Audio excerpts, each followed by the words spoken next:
Blog Talk Radio. Hi, everybody. Good day to you. Good afternoon, good evening, wherever you are in your day. This is Molly McCord, and thank you for joining me as we talk about the weekly intuitive astrology and energies of March 27th until April 3rd. And we're going to look at how March ends and April begins as we have Venus and Mars changing signs, and we have Mercury stationing direct on March 27th, and it actually happens it's at March 28th. It depends on your time zone, okay? March 28th at 9:58 a.m. is when Mercury stations direct, and that's Eastern Standard Time. But it's getting close, and I know that we're ready for this Mercury retrograde to change energies. So I'm going to talk more about that because this Mercury retrograde is going to station direct, yes, but it's still traveling with Neptune. And I'm going to touch on that in just a few minutes in this show because we're based in our consciousness. It will help us to continue to surrender and float. So some good things to cover with you in this show. And I want to start out by, again, thank you for your patience as I was offline for a bit. I'm still getting stronger, feeling better day by day. It's slow at times, but I feel great overall. It's just my voice is the last thing to get back to normal. So thank you for your patience as, things return to quote-unquote normal, although it is a new normal, and it's a new start here. The sun is in Aries. The sun is currently at 6 degrees of Aries, separating away from Chiron at 2 degrees of Aries. And so this means the sun in Aries is going to get stronger. It's going to get its fire, its punch, its independence back. It's going to help that Aries energy ramp up more now that it moves away from Chiron. So this is going to be strengthening in what we understand about ourselves now. Every time the sun is in Aries, we begin a new journey on the spiral. It's a new beginning. That is what the Aries energy is. It's about the fresh start. It's about understanding, who am I now? What is important to me now? How do I define myself now? Because Aries is the energy of self. And when you raise your consciousness around your concept of self, around your concept of I am, then you raise the energy that follows. So the Aries energy sets a new trajectory into a higher consciousness of who am I now? What is my temporary ego, my temporary self-identity? And I say temporary because in the span of our energy fields and in our soul's growth, we are limitless and we are timeless. And so at this time, you are physically embodying an energy that is related to your sense of self. So we are being asked to feel strong in this part of ourselves. Aries is independent. It is aware of itself as an individual. It understands that it needs to take care of oneself before it can take care of others. You need to know yourself in order to know another. You need to know who you are in order to truly be in your power. So these are some of the gifts of Aries. Aries can also be impatient and impulsive. It can be quick to action, too quick to action. It can be at times childish or too innocent, too naive. And so we are always maturing through every energy, through every spiral. And this is a time of looking at how your sense of self can also mature and can be viewed at a higher place of consciousness. Now, I wanted to give you a little bit of planning insight for the year ahead. And in astrology, the year starts in Aries. And so I thought this would be useful to understand that every time the sun returns to the degree of your sun sign.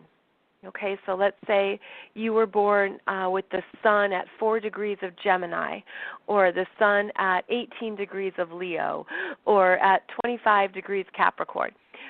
This is the time of year when you experience your solar return. And, of course, it's commonly known as your birthday. But astrologically, it's about when the sun is at the exact degree and minute of your birth. And that can actually change the day. It could be a day earlier than your birthday or a day later than the birthday when it reaches that exact degree and minute. But we know this as your solar return. We know this as your birthday.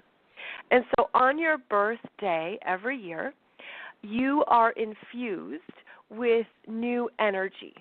The sun returns to its place of when you were born, and it gives you new vitality, new light, new energy. And so think of it as a new light bulb being put into place. Every year you get a brand new light bulb, and it's at full wattage, right? And it's bright, and it's new, and it's infused with the energy of right now, and then it is good to go for the next cycle. So as the sun then moves through the zodiac after your birthday, that light travels with you, and as it reaches the completion of the full year, meaning when you reach to the point of the 11th month, the wattage of that light bulb has dimmed, and it's just a little bit weaker, perhaps. It doesn't have its full wattage. It doesn't have its full vitality. And this is when basically the month before your birthday, it could be the astrological month before or the calendar month before, is typically when we have less energy because that light bulb doesn't have its full wattage, right? It's been going strong for 11 months. And so it gets to the point of needing a break and needing some downtime. And you could look back on your life and notice that the month before your birthday, maybe you need downtime, you want privacy, you want quiet, you want to be left alone. It is a time of the energy being a little quieter, and this can help with planning purposes because you know that on your birthday you're going to get a brand new light bulb and you're going to get your new energy, your new light, your new wattage back. But it's that month before that can feel a little quieter. It's actually similar to the energy of the 12th house and the sun in the 12th house, where the sun is looking at the past year, or it's reflective, it's quiet, it's hidden. Now, this can help you understand how to use your energy throughout the year ahead, where that month preceding your birthday can be a time of perhaps not over-planning, not over-committing, not wanting to do too much because your vitality or your energy level might be a little bit lower. So if your birthday is, say, June 3rd, and June is a great month for you. The beginning of June, June 3rd, it's your birthday. You've got a lot of energy. You could notice that May is a quieter time, or that the astrological time of Taurus is quieter for you. So this can just help you understand the natural cycle of your chart, of your energy. It can help you understand how to plan accordingly, how to make the most of your time, and to know that this is pretty common for everyone, that it's typical to need that rest and rejuvenation before your birthday. So I want to offer that as something to be aware of and to also understand another way that this astrological cycle works. And then I also wanted to share with you more about the upcoming Mercury retrogrades of 2019. Every year, there's this really cool phenomenon where the Mercury retrograde happens in the same element. And this year, the Mercury retrograde energies are all in the water signs. So we know we've been in the Pisces Mercury retrograde. Well, in July, we'll have Mercury retrograde in Cancer. It's actually going to start at 4 degrees of Leo and then backtrack to 23 degrees of Cancer. And then later on in the year, in November, Mercury retrograde will be in the second half of Scorpio. It'll be at 27 degrees of Scorpio and then go to 11 degrees of Scorpio. So it's pretty cool to see these cycles and to see how it lines up. And it can just help you understand what every Mercury retrograde is offering, what it's showing us, what it's revealing, what we're meant to understand and learn from these cycles. And last year, in 2018, the Mercury retrogrades were all in the fire signs. And then let me see what we've got coming up in 2020. Mercury retrograde is going to be happening in some of the water signs and going back into air signs. So there's a definite pattern. One of those ways that the universe is pretty impressive and amazing is that we can see how these cycles link up and how the themes show up to work with us. So continuing on with this Mercury retrograde, I mentioned a while ago how this particular Mercury retrograde is covering the territory that Chiron in Pisces covered from 2015 to 2019. So we have been revisiting the stories and information at a Pisces level, so at an intuitive feeling level around the Chiron healing journey. And that can help piece together what you've been healing at a soul level. Pisces connects with our higher self, our soul's journey, the bigger picture of it all. What's it all been about? What has been the lessons? What am I forgiving? What am I healing? What am I letting go of? And this Mercury retrograde is asking us to think about it differently, to look at what we didn't allow to come in. Maybe something we were blocking, maybe something we were blocking out of pain, out of fear, out of uncertainty. But when your heart is truly in a place of unconditional love and openness, you can let more information flow in and flow out and not be attached. And also to not be overwhelmed or to not feel like you're drowning in it or to feel like it's too much. You can be in that place of the higher observer and to say that there is power for me in this healing. And that power is through the forgiveness, the letting go, the completion, the compassion. Pisces can show you the full rainbow.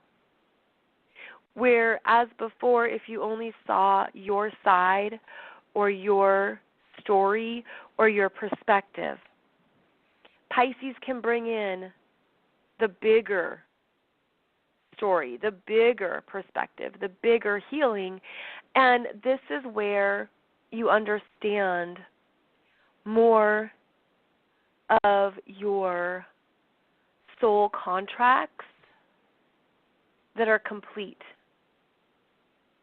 It's a really big time of completion. And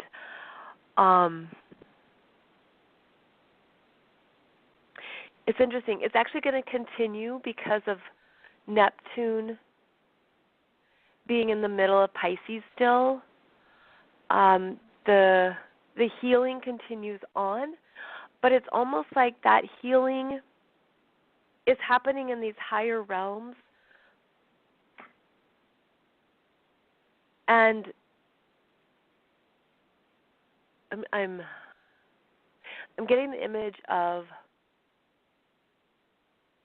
a doorway opening up to the higher realms. It's like it's a doorway in a cloud, logically. The doorway in the cloud is opening up, and it's giving you access to the fuller story to help you step back from where it's been so deep, so tough, and so personal, where you can depersonalize from the healing of it and take it as something that is ultimately meant to be supportive of you and loving and kind and forgiving and understanding that we have to let ourselves off the hook at times. We have to be forgiving of ourselves, of where we thought we had to do something a certain way and we were responsible, or we had to, take care of all this stuff. And this is where you're able to just say,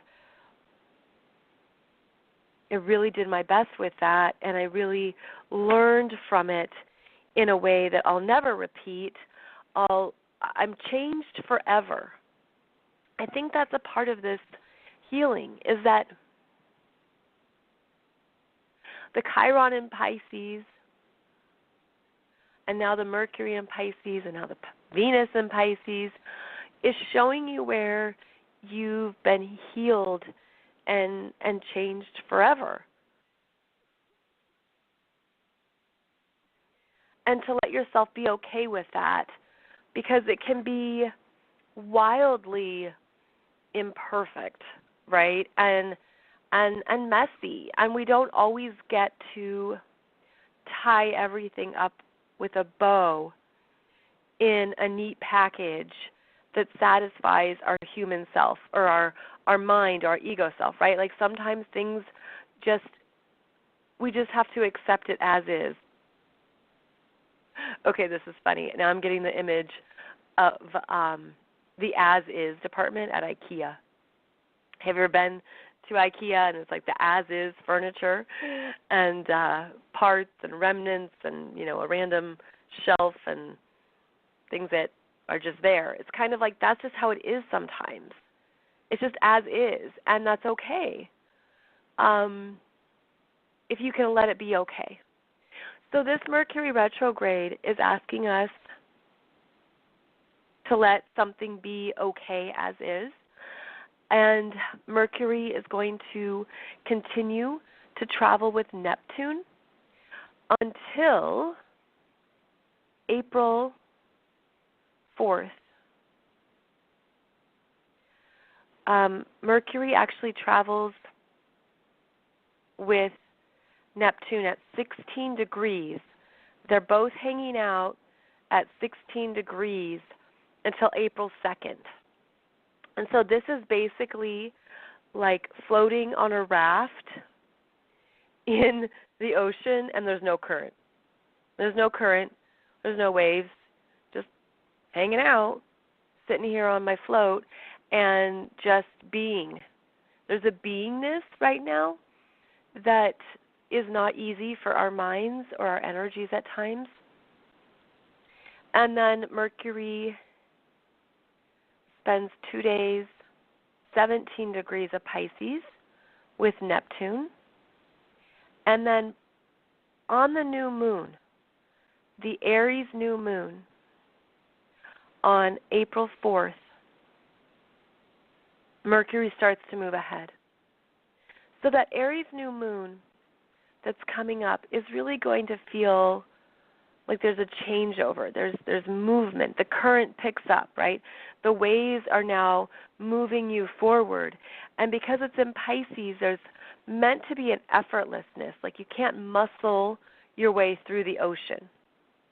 How exhausted would you be continually paddling on the ocean waves when you could just allow the current to carry you?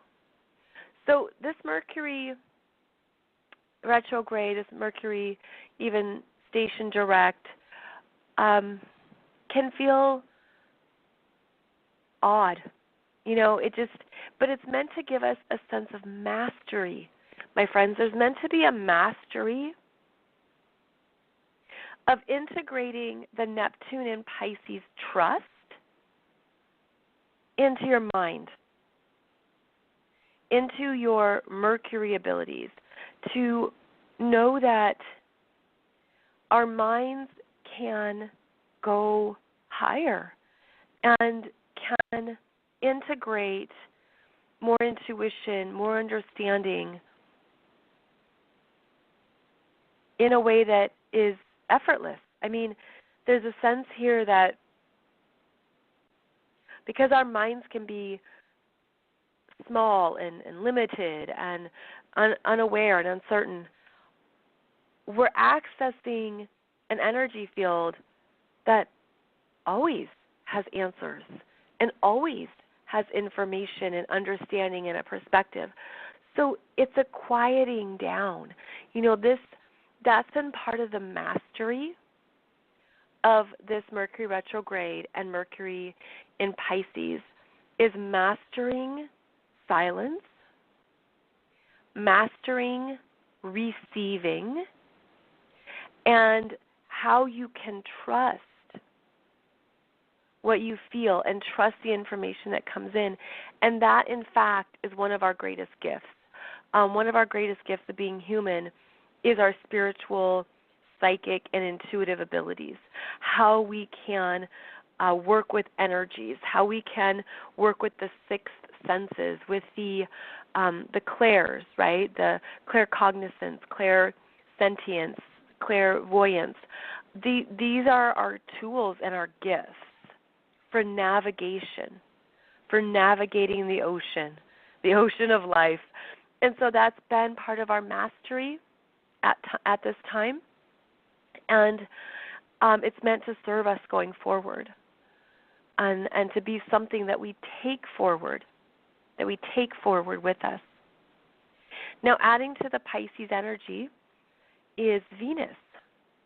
And Venus entered Pisces March 26th. She's known as being exalted in Pisces, and she will stay in Pisces until April 20th. Venus in Pisces is kind, compassionate, a good listener. She says, wow, that must have been hard, or, it sounds like that was tough, and imagine that was probably tough for other people. She reminds you of what other people maybe are feeling or experiencing.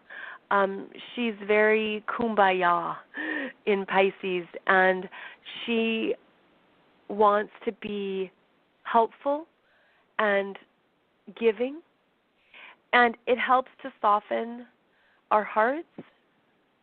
It also helps us to take this energy of Venus and Pisces into relationships.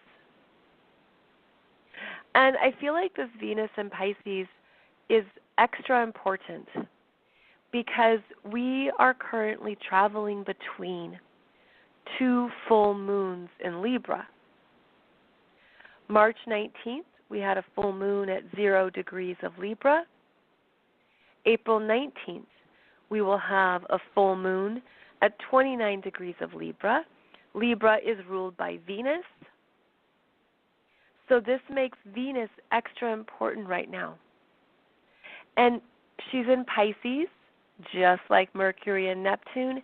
She's reiterating the Pisces healing energies. She's asking you to look at what is in your heart for yourself and for others. And where are you able to forgive yourself, to forgive others, to be at that place of we're all just walking each other home. As said by Ram Dass, we're all just walking each other home.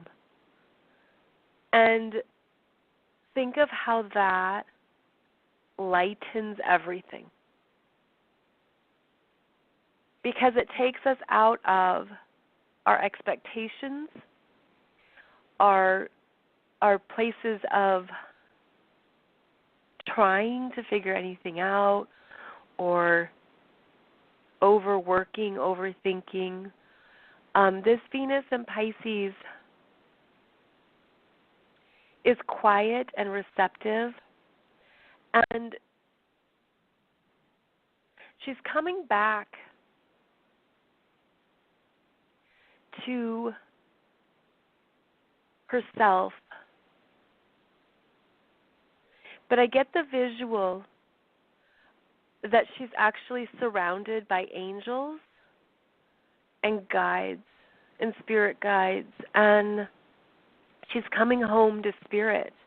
She's coming home to her spiritual self, to her timelessness. Her timelessness. She's also coming back to her understanding of unconditional love, the bigger love, the true love, and how that is limitless, and how that has so much that lifts her up, and away from any fears. So I'm seeing this Venus in Pisces in beautiful, soft pastel colors, and she's surrounded by angels and spiritual guides and a return to her spiritual self as a place of comfort and home and love and peace. So it's a really soothing energy, and it adds to this Pisces, this Pisces signature of energy in the air. Venus is going to be trailing Mercury. She's never going to be conjunct Mercury in Pisces. She's just going to be right behind him. But she comes through kind of with a broom, and just like sweeps up what's remaining with love, right? She sweeps it up with love, and it's okay, and it's all right, and here's a hug, and, here's some chamomile tea, and just anything that's like soothing and comforting. She also supports what your heart has been through. And remember, she's also then covering the territory of Chiron, the Chiron in Pisces journey. So she's coming through to help, like I'm seeing stitches, like kind of just stitch up anything that was left open, anything that was left unsaid, unspoken. I feel that she comes through and kind of gives an energy of calm and peace to all soul contracts. And that's how she's being of service right now, through spirit. Okay, through spirit, like understanding how she is supporting the spiritual growth and the endings and completions of Pisces by letting everything just be okay. I mean, how amazing does that feel when everything is okay as is? And I feel like that's just a big part of this Pisces energy. Now, on another note, let's move on to Mars, because Mars is finishing up the journey through Taurus and is entering Gemini March 31st, April 1st. So end of the month, beginning of April. And when Mars goes into Gemini, he becomes busy. Gemini is a multitasker. Things pick up. Things get moving. It happens through the quality of our air signs, which is thinking, talking, speaking, feeling that your daily life gets busier. All of a sudden, oh my gosh, I have all these things to do. I have to go to the post office. I have to go to the bank. I have to go to Whole Foods. It's like it can feel like all of a sudden things pick up because this Mercury in Gemini is on the go. Gemini is very social and interactive, but it's a cerebral energy. So our minds can feel like, oh my goodness, there's so much I want to do. And it can actually create anxiety. Because that Mars in Gemini can feel split. It can feel like there's too much to do. I don't know what to focus on. So part of Mars in Gemini is giving yourself 1-2. It's understanding I'm going to do this and then I'm going to do this. Like if you can keep it to 2 things at a time, that will help. The Gemini energy is all about information and stimuli and data and details and facts.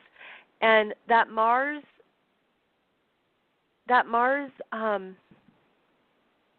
it just gets split. It's like it gets like going.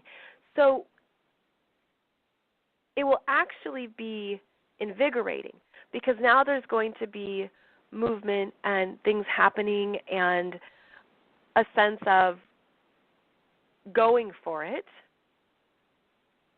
all of the information based on what people say, what comes through, what's communicated, what's needed, and that is what gets Mars and Gemini going, is the ideas. It's an idea-oriented Mars, but it can feel too busy. So it'll be necessary to breathe, don't forget to breathe, and to allow yourself some downtime to just think. You could even feel like you have to write more. Gemini rules the hands, and it can be like, I have to write everything down. I don't want to forget anything. Again, a busyness gets started as April is underway. So we have a lot of energy, immutable signs. Mars in Gemini, and then the 3 planets in Pisces. And that can make it movement, possibilities, and choices, like where you felt stuck or where you didn't know what to do. Now you could feel like there's choices. Oh, and then we also have Jupiter in Sagittarius, another mutable sign. So that's 1, 2, 3, 4, 5 planets in mutable signs, which are all about exploring and possibilities and looking at what choice to make, and maybe not always being clear because of Mercury traveling with Neptune. It's still not clear. Mercury will be in Pisces until April 19th, 18th, 19th, which is the full moon. So it might not feel clear, But what we're meant to do is trust what feels right. Pisces is about what feels right, even if you can't logically understand it. The sun in Aries, again, is quite interesting because it's traveling by itself. It's an unaspected sun in Aries. For the most part, it'll make aspects to the moon. The moon will interact with the sun in Aries. And then when Mars, well, no, Mars isn't going to interact with it either. So it's interesting because when a planet is unaspected, it does its own thing. And it's not connected to the other energies going on. So the sun in Aries is okay being independent, being on its own, doing, dancing to its own groove. So it actually is okay for this sun to be unaspected at times. The other thing that happens is that sometimes an unaspected planet wants a lot of attention, and it acts out to get attention because it feels disconnected. So it does depend on how this shows up in your chart because, of course, the sun in Aries could be making aspects to your natal chart. But in general, when a planet is unaspected and not connected, it's just off doing its own thing. So it's interesting with that being the sun. And that will change as the sun in Aries gets to the middle degrees.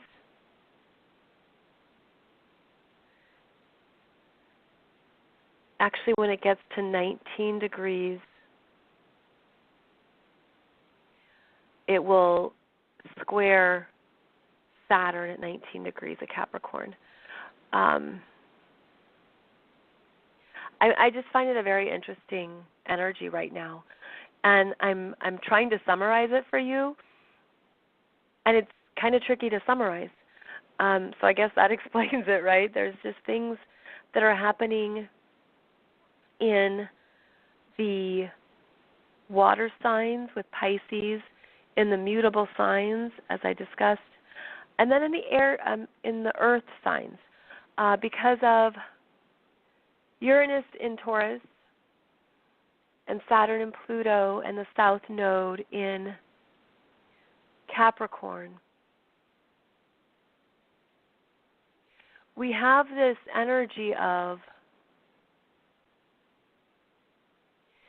there's responsibilities in our real world right now, and things are changing in a very big way, and there's going to be more significant changes in April and of March into April as Pluto makes an exact conjunction to that South Node in Capricorn.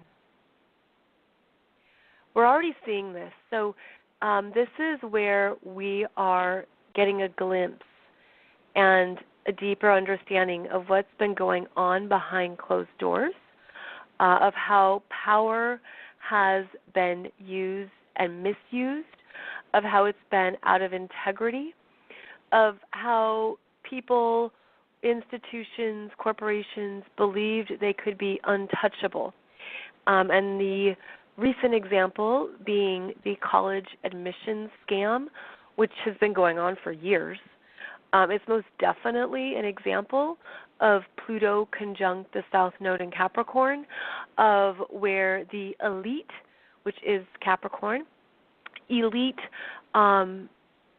people, families, institutions believe that they could get away or do certain things that were special, right, that were different. We'll see more of this in politics. I think it's interesting that, of course, the Mueller report came out, and not all of it. We don't even know what it all says, but that's supposed to be released within weeks. It's supposed to be made public. It'll be interesting to see if that is the case. I wonder. I think there's information in there that won't be released publicly. However, it seems to be lining up, like energetically, with the big eclipses in July and then the January 2020 Pluto Capricorn conjunction. So see how the energy is already in play, but it's also building. We're going to see more of, I'm just going to call people who are like untouchables, okay, like who believe they had so much power, so much access that they just, nothing would get to them, right? Like they could just pay off people or get away with anything behind closed doors. Well, this is a time of reckoning. This is a time of full disclosure of everything coming out and the truth of these power dynamics. It's so important right now to remain in integrity with everything we do, because this Saturn in Capricorn comes through and makes things right, makes them right karmically, makes them right energetically, makes things right with the appropriate consequences and justice with the real world ramifications. And that's what we're going to see. There'll be more. There'll be a lot more. And our job, our assignment, is to keep remaining in alignment with true integrity, true power, true self-mastery. And also I feel it's a great example of how so many people are at very different places in their spiritual growth, right? And that there's being rich doesn't equal spiritual mastery. Having power does not equal higher consciousness. Having a big career or being world famous or having all these amazing accomplishments doesn't mean you're an advanced soul. It doesn't equal that. So it's this interesting time of seeing people's energies show up.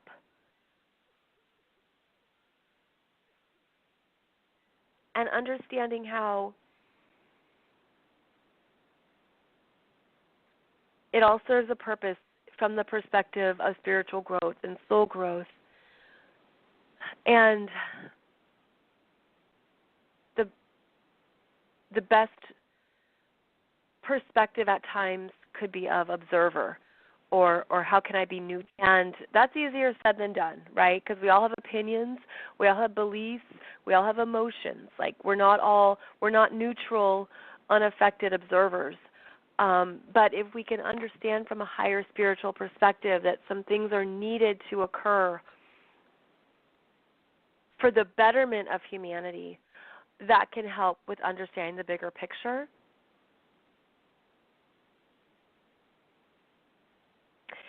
And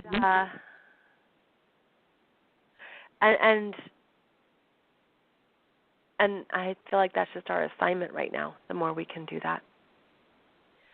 Okay. Thank you so much for joining me, friends. If you are interested in learning more about astrology, I do teach an introductory astrology course. I also teach an astrology of relationships course, which is more intermediate and advanced. The astrology of relationships deals with house rulerships and how different parts of your chart help you understand your energy in relationships, as well as the people that you attract or who you work with, who you work for. There's a lot in this class, and it is more, again, it's more intermediate. But you can find out more about these courses below this show. And thank you once again for listening and joining me. And I will see you back here on Monday. So have a beautiful week ahead, and I'll connect with you again soon. Take good care.